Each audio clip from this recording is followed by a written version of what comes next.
Hudayım yattan çıkarma, Mevlan yattan çıkarma.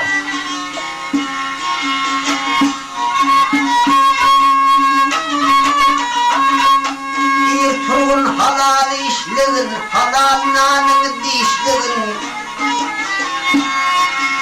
haram işe baş koşmağın arkada, namalın yattan çıkarma, Allah'ın yattan çıkarma.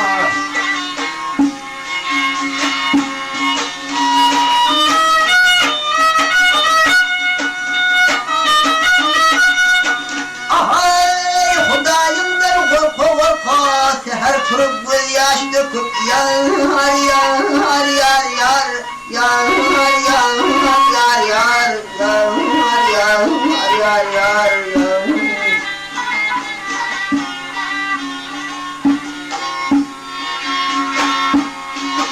Günden beş vatanı okar arkada, namazın yattan çıkarma, kımlan yattan çıkarma.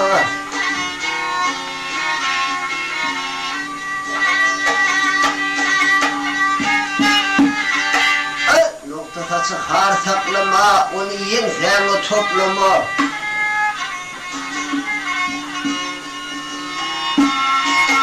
Türkmen değil, hani kutban, hani kutban, kutban yattan çıkarma, Tahyan yattan çıkarma.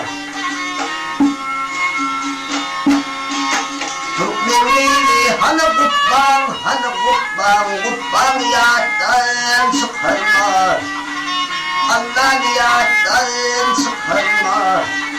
Ay Tahyan yattan çıkarma.